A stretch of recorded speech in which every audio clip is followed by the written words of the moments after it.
안녕하세요 여러분, 닥터왕입니다. 지난주에는 미국의 테네시주에 있는 내슈빌에서 열린 북미 성의학회에 다녀와서 제 여독이 풀리지 않은 채 진료를 보느라고 무척 피곤한 하루였습니다.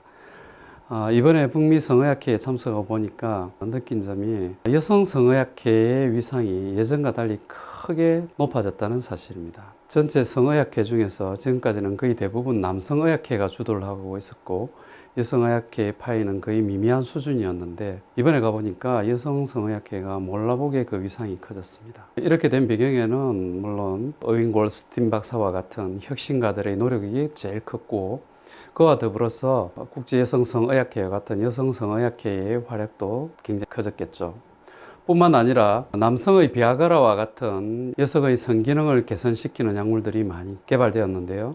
대표적인 약물이 바로 에디와 이번에 FDA 승인을 통과한 빌리시와 같은 여성의 성기능을 개선시키는 약물입니다. 이른바 핑크 비아그라가 될 수 있는 그런 약물들 때문이겠죠. 그래서 미국의 의학회를, 성의학회를 참석해 보면 대개 첫날 저녁 때 환영 리셉션이 있습니다. 이 환영 리셉션이라는 게 우리 한국 의사들에게는 다소 생소한데 그 학회에 참석한 대부분의 참석자들이 그날 저녁 간단한 다과와 음료와 와인을 곁들이면서 삼삼오오 둘러 앉아서 서로 자기를 소개하고 인사를 나누고 대화를 하는 그런 어떤 사교의 장입니다. 저에게는 그런 모임이 굉장히 익숙하지 않았죠. 처음 미국에 갔을 때 이걸 어떻게 말을 시작해야 될지 영어도 유창하지 않았고 이런 문제들 때문에 그 대화에 참석하는 게 무척 쑥스러웠습니다. 미국 문화에서는 그런 모임과 그런 대화를 통해서 서로 사교를 하고 친해지고 인적 교류가 이루어진다는 사실을 알게 되었죠. 그래서 몇 년 전부터는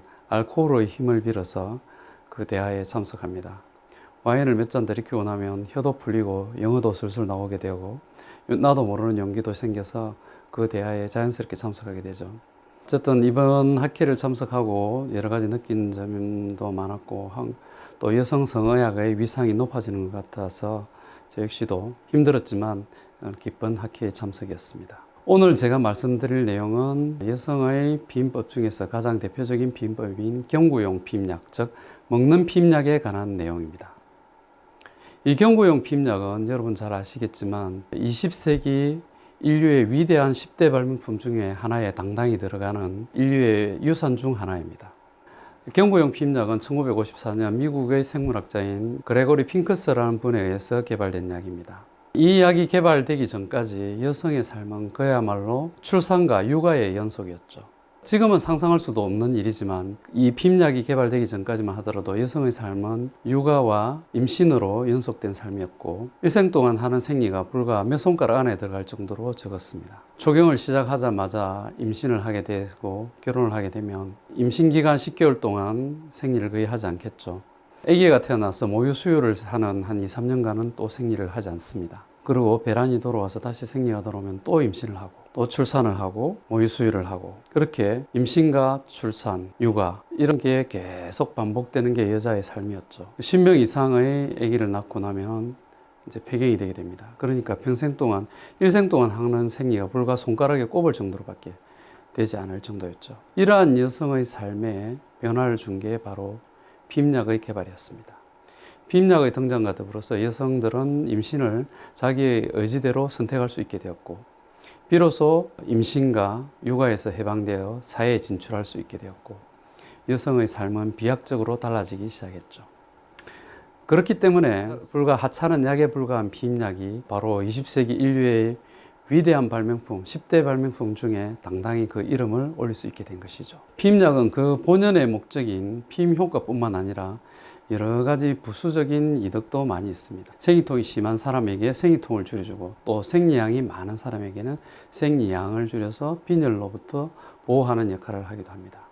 또 자궁 내막증의 치료에 이용되기도 하고 남성 호르몬의 분비를 줄여서 여드름이라든지 여러 가지 피부 질환을 개선하는 데도 도움을 줍니다. PMS라고 불리는 생리전 증후군의 개선에도 도움을 주죠. 이러한 수많은 장점에도 불구하고 경구용 피임약이 가진 성기능에 미치는 나쁜 영향에 대해서는 아직까지 잘 알려져 있지 않습니다.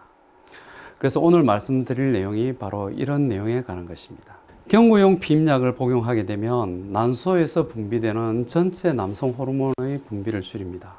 뿐만 아니라 경구용 피임약에 포함되어 있는 에스트로겐이 간에서 대사되는 과정에서 섹스 호르몬 바인딩 글로불린, 즉 성호르몬 결합 글로불린이라고 불리는 남성 호르몬하고 결합하게 되는 운반 단백질의 생성을 증가시킵니다. 남성 호르몬은 대부분 성호르몬 결합 글로불린이나 알부민과 결합한 형태로 존재하게 되고, 이러한 형태들은 남성 호르몬 본연의 기능을 나타내지 못합니다.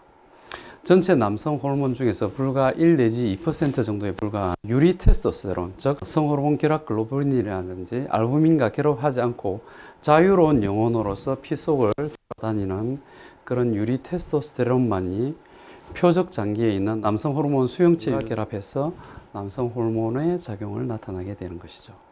그런데 이 유리 테스토스테론의 농도에 절대적인 영향을 미치게 되는 게 바로 성호르몬 결합 글로불린입니다. 피임약을 복용하게 되면 이 성호르몬 결합 글로불린이 증가하게 되고, 성호르몬 결합 글로불린이 증가하게 되면 유리 테스토스테론의 농도는 반대로 떨어지게 됩니다. 이게 감소하게 되면 반대로 유리 테스토스테론은 증가하게 되겠죠. 피임약을 복용함으로써 남성 호르몬의 농도가 급격하게 떨어지게 되면 남성 호르몬의 영향을 받던 표적 장기에는 여러 가지 문제를 일으키게 됩니다. 전정부와 같은 데서는 유발성 전정통을 일으키게 되고, 뇌에서는 성욕구를 감소시키고, 또 성기에서는 액 분비라든지 이런 걸 감소시키고 오르가즘의 빈도도 감소시키게 됩니다. 남성 호르몬은 여성에게도 꼭 필요한 호르몬인데 필수 호르몬이죠. 여성의 몸에 존재하는 남성 호르몬은 여러 가지 작용을 나타내게 됩니다. 성욕구를 증가시키는 역할을 하고 흥이나 오르가즘을 증가시키는 역할을 할 뿐만 아니라 남성 호르몬의 표적 장기에서 이제 건강성을 유지하는 그런 역할을 하게 되고, 그 외에도 골밀도를 증가시키고 혈관 내피세포에 적용해서 동맥경화증을 예방하는 역할도 하고, 본매로 즉 골수에 적용해서 적혈구 생성을 증가시키는 역할도 하죠. 그뿐만 아니고 근육 형성을 증가시키는 역할도 합니다. 따라서 남성 호르몬이 많이 떨어진 여성들은 운동을 해도 근육이 잘 붙지 않습니다. 그리고 그 외에도 뇌에서는 복잡한 연산 능력을 향상시키는 역할도 하고, 시각적 기억력이라든지 공간 지각력을 증가시켜주는 역할도 하죠. 뿐만 아니라 우울증을 예방하는 그런 기능도 수행하게 됩니다. 그래서 남성 호르몬이 떨어짐으로써 이런 모든 문제가 생기게 되는 것이죠. 특히 유발성 전정통과 같은 성교통 질환은 피임약을 어린 나이에 복용할수록 더 발생률이 높아지는데, 10대 여성이 피임약을 복용하게 되면 유발성 전정통이 생길 확률이 무려 9배나 증가한다고 합니다. 성인이 된 20대 여성의 경우는 약 4배가 증가하는 것에 비하면 훨씬 높은 비율이죠. 그렇기 때문에 어린 여성일수록 피임약을 먹는데 신중을 기해야 합니다. 이런 피임약의 부작용은 그 피임약을 복용하는 모든 여성들에게 다 나타나는 것일까요? 아니요, 그렇지 않습니다.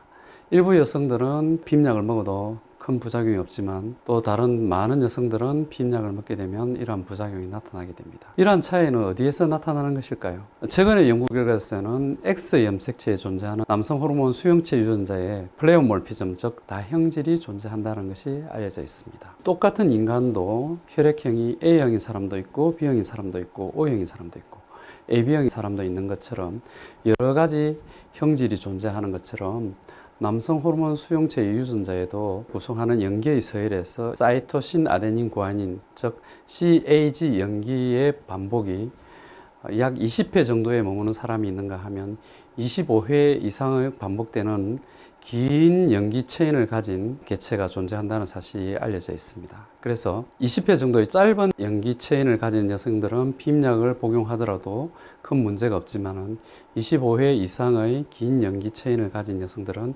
피임약을 복용했을 때 유발성 전정통과 같은 여러 가지 부작용들이 나타난다고 알려져 있습니다. 이것은 자동차에 비유해 볼 수 있는데요. 짧은 염기 체인을 가진 개체들은 바로 연비가 뛰어난 경차, 스마트와 같은 경차에 비유할 수 있고, 25회 이상의 긴 연기 체인을 가진 여성들은 연비가 아주 나쁜 기름 먹는 하마인 험비와 같은 대형 SUV에 비유할 수 있습니다. 연료가 풍부하고 연료비가 저렴할 때는 연비가 나쁜 자동차나 연비가 좋은 자동차나 모두 싱싱 잘 달릴 수 있지만, 석유 파동이 일어나서 연료가 부족한 상태가 되게 되면 연비가 나쁜 험비와 같은 대형 SUV는 곧 멈추게 될 것입니다. 따라서 피임약을 먹는 경우 바로 연료가 바닥나는 이런 상태와 비슷한 상태가 되게 되는데, 이때는 긴 염기 체인의 반복을 가진 개체에서 문제를 일으키게 되는 것이죠. 피임약을 복용하는 여성의 입장에서 이러한 부작용이 나타나게 되면 성욕도 떨어지고 애액분비도 잘 되지 않고 오르가즘도 잘 느껴지지 않고 관계를 해도 아프기만 하니까 성관계가 당연히 재미가 없을 것입니다. 피임약이 피임 효과를 나타내는 이유가 두 가지가 있는데, 첫 번째는 바로 그 본연의 목적에 충실해서 배란을 억제하기 때문에 피임 효과를 나타내는 것입니다. 하지만 최근에 알려진 사실은 두 번째 이유인데, 바로 피임약이 성관계의 빈도를 급격하게 떨어뜨린다는 거죠. 즉, 피임약이 배란을 억제해서 피임 효과를 나타낼 뿐만 아니라 성관계 자체를 아예 멀리하게 함으로써 피임 효과를 더 크게 나타내는 것이죠. 이러한 피임약의 부작용들은 피임약을 끊더라도 쉽게 자연적으로 회복되지 않습니다. 그리고 불과 피임약을 3개월 정도만 복용하더라도 그 짧은 기간에 사용해도 이런 부작용이 나타난다고 알려져 있죠. 그래서 피임약을 복용한 여성들 중에 이상하게 성관계가 싫어진다, 성관계가 재미가 없다, 성관계만 하면 아프다, 액분비가 줄어들고 질이 마르는 느낌이 든다 하시는 분들은 꼭 여성의학을 전공하는 전문가를 찾아서 상담을 하고 진료를 하고 이러한 부작용에 대한 치료를 하시는 것이 좋습니다. 또 최근에 알려진 사실은 경구용 피임약은 이러한 부작용뿐만 아니라 여성들이 남성을 선택하는 데도 영향을 미친다는 사실입니다. 일전의 영상에서 말씀드린 것과 같이 여성들은 생리 주기에 따라서 선호하는 남성의 형이 달라집니다. 그래서 배란기에는 아주 남성성이 뛰어난 마초적인 남성을 선호하게 되고, 배란기가 아닌 시기에는 아주 여성형에 가까운 아주 부드러운 남성을 좋아한다고 일전에 말씀드렸죠. 그런데 피임약이 이런 여성들의 성호르몬 분비에 영향을 미치기 때문에 남성을 선택하는 기준이 달라질 수 있다는 것이죠. 그래서 피임약을 복용할 때 선택했던 남성을 피임약을 끊고 나면 내가 왜 이런 남자를 선택했지? 라고 후회할 수도 있다는 것입니다. 이러한 것에 대한 연구 결과는 지금도 계속 진행 중이고 앞으로 더 새로운 연구 결과가 밝혀지겠죠. 아무튼 호르몬에 영향을 미칠 수 있는 여러 가지 약물들, 대표적인 약물들이 피임약이고, 또 남성들이 탈모를 위해서 복용하게 되는 피나스테라이드라는 약물도 그러한 호르몬에 영향을 미칠 수 있는 약물이며, 미국에서 시판되고 있는 오르가즘을 증가시키는 옥시토신 제제의 약물들도 마찬가지로 호르몬에 영향을 미칠 수 있기 때문에 이러한 약물들이 나타내는 장기적인 부작용에 대해서는 아직 명확하게 밝혀져 있지 않기 때문에 호르몬에 영향을 미치는 약물을 선택할 때는 신중을 기해야 됩니다.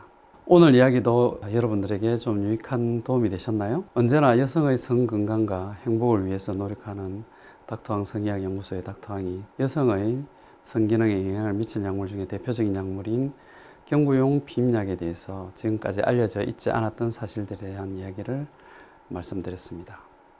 오늘 이야기가 여러분들의 삶에 도움이 되는 이야기가 되었으면 좋겠습니다. 긴 이야기 들어주셔서 감사합니다.